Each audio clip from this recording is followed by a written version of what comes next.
Hello everyone, welcome back to our channel. Today we are going to practice some idioms for upcoming examinations. So let's start. Question number 1. At sea. At sea का meaning क्या होता है? Relax, comfortable, puzzled, prepared. At sea. At sea का मतलब होता है confuse होना, असमंजस में पड़ जाना, कुछ समझ में ना आना. तो इसका मीनिंग हो जाएगा puzzled. Puzzled. तो सी पर बैठे बैठे कुछ ना कुछ सोच रहे हैं, दिमाग में कुछ ना कुछ चल रहा है, कुछ समझ नहीं आ रहा, कंफ्यूजन हो रही है, पजलिंग हो रही है, तो इसको हम कहते हैं at sea. At sea idiom का मतलब होता है पजल्ड. नेक्स्ट देखिए, strain every nerve. Strain every nerve का मतलब क्या है? Tried hard, criticised, tried half heartedly, raise questions.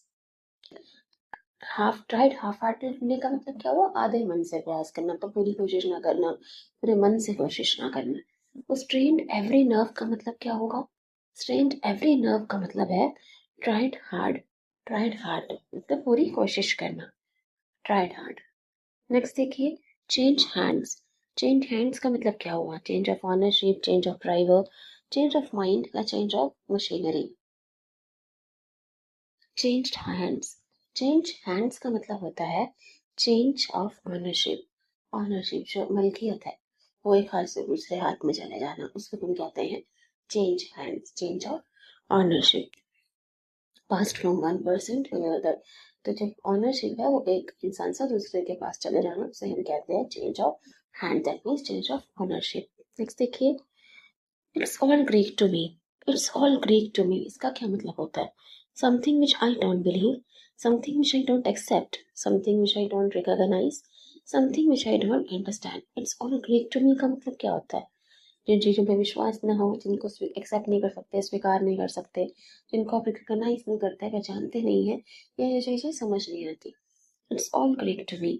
All Greek का मतलब होता है something which I don't understand. Something which I don't understand. ठीक है, जो चीज़ हमें समझ नहीं आती, अगर आपसे प्यार रखते हो कि फॉरेन लैंग्वेज हमें समझ नहीं आती, it's all Greek to me, तो इसका मतलब होता है something which I don't understand. Next देखिए, as right as rain. As right as rain का मतलब क्या है? To be in good physical and mental state, to be physically active, to able to recall the past events. Past event जो है उसको आप याद कर पा रहे हो, जो आपसे जो चीज़ें पास में हुई है उनको याद कर पाना. To be able to work for long hours. As right as rain. As right as rain का मतलब होता है to be in good physical और mental state.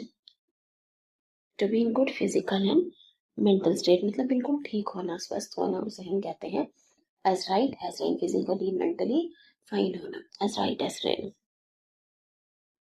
Put out to pasture.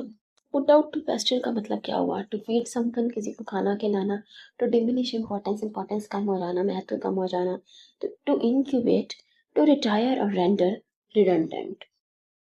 Put out to pasture.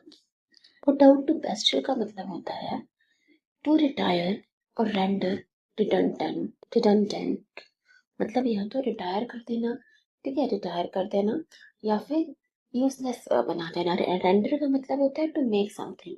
Render.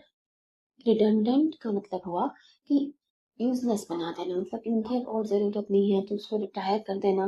तो इसका मतलब ये हुआ put out to pasture. Incubate का मतलब होता है ग्रो स्लोली विथ केयर, मतलब धीरे धीरे विकसित होना, उसे कहते हैं इनक्यूबेट. एक ऑप्शन में था टू इंक्यूबेट, तो इनक्यूबेट का मतलब होता है ग्रो स्लोली विद केयर, धीरे धीरे विकसित होना. नेक्स्ट देखिए, पर्पल पैच. पर्पल पैच का मतलब क्या है? A beautiful valley of flowers, एक सुंदर सी घाटी. The final blossom of the season, a great run of luck और सक्सेस और form. A bodily discoloration related to heredity. Bodily discoloration होता है जो white patches होते हैं ना माथे पे कुछ लोगों के, वो heredity ऐसा होता है, तो उसको हम कहते हैं ये bodily discoloration related to heredity, जो white patches पड़ जाते हैं स्किन पे.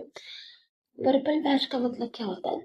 पर्पल पैच का मतलब होता है a great run of luck और सक्सेस और मतलब अच्छा टाइम होना, सफलता का जो समय है, जो अच्छा समय है जिसमें सक्सेस मिल रही है, लक काम कर रहा है, तो उसको हम कहते हैं पर्पल पैच. मतलब good time, period of success और गुड लक.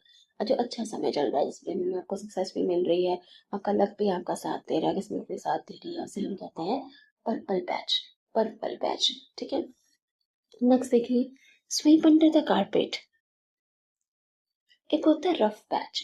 रफ पैच का मतलब होता है जब चीजें आपके फेवर में नहीं हो रही, बुरा समय चल रहा है, उसे हम कहते हैं रफ पैच। जैसे he is going through a rough patch.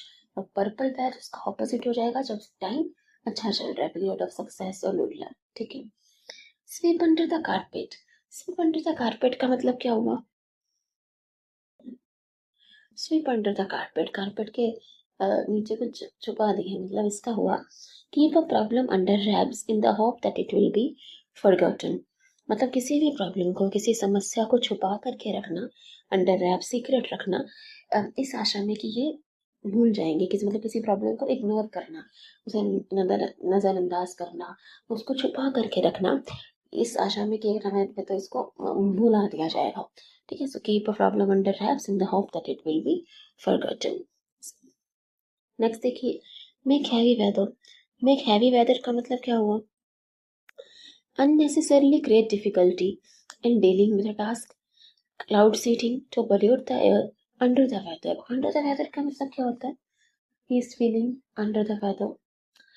तो अंडर द वेदर का मतलब होता है सिक होना, बीमार होना, ठीक है, उसे हम कहते हैं under the weather. Make heavy weather का मतलब क्या हुआ?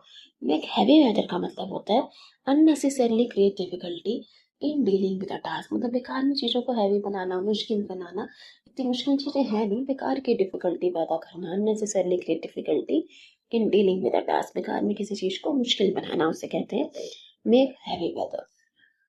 क्लाउड सीडिंग का मतलब क्या होता है?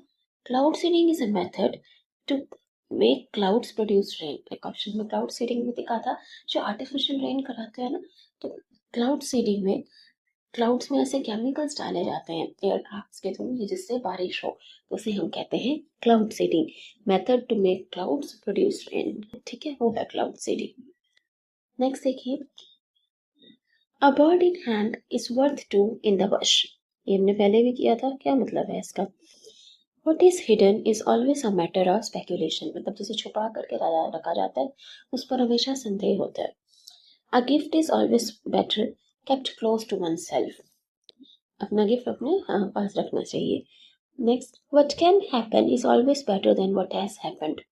मतलब जो हो सकता था वो हमेशा ज्यादा अच्छा होगा जो हुआ है उससे।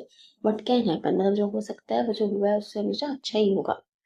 And last option, what we have is always more valuable than what we have a chance of getting। जो चीज़ हमारे पास है वो हमेशा ज़्यादा वैल्यूएबल है, उसकी वैल्यू ज़्यादा है और ज़्यादा कीमती है जिस चीज़ को हम पा सकते हैं उससे, than what we have a chance of getting।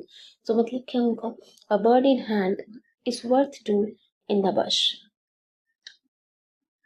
तो इसका मतलब होता है what we have is always more valuable than what we have a chance of getting। मतलब जो चीज़ आपके पास है वो ऑलरेडी वो ज़्यादा वैल्यूएबल है, उसकी कीमत ज़्यादा है उससे जो आप चीज़ पा सकते हो, ठीक है। जो बर्ड हैंड में है उसकी वैल्यू ज़्यादा है उन दो बर्ड से जो विश में है, ठीक है। मतलब उन्हें उसको पाने के चक्कर में जो आपके पास नहीं है उसको पाने के वर्ड में उसको मत खो देना जो ऑलरेडी आपके पास है, ये इडियम का मतलब हुआ। और देखना किस worth two in the bush. चलिए नेक्स्ट देखते हैं, get under someone skin. Get under someone skin का मतलब क्या हुआ? To fall intensely in love with someone, to cause intense liking in someone, to understand someone completely, to annoy और irritate someone.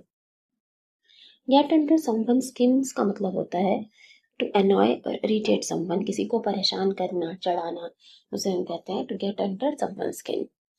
Someone's ears are flapping. Someone's ears are flapping का क्या मतलब होता है? Someone in a state of intense agitation, कोई बहुत गुस्से में है। Someone is in a state of heightened excitement, कोई बहुत ज़्यादा उत्साहित है। Someone desperate to eavesdrop on a conversation, कोई बातचीत छुप के सुनना चाहता है। eavesdrop का मतलब होता है छुप छुप के किसी की बातें सुनना, तो कोई कान लगा के कुछ बातें सुनना चाहता है चुपचाप। Someone embarrassed at being caught in the act of lying, कोई शर्मिंदा है क्योंकि वो झूठ बोलते हुए पकड़ा गया। तो someone's ears are flapping का मतलब क्या होगा?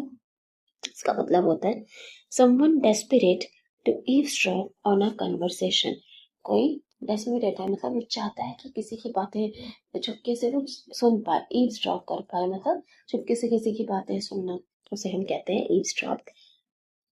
सो समवन एम्बैरेस्ड नहीं, आंसर नहीं होगा इसका, आंसर ऑप्शन नंबर 3 होगा, someone desperate to eavesdrop on a conversation. ठीक है, thank you everybody, thanks for watching.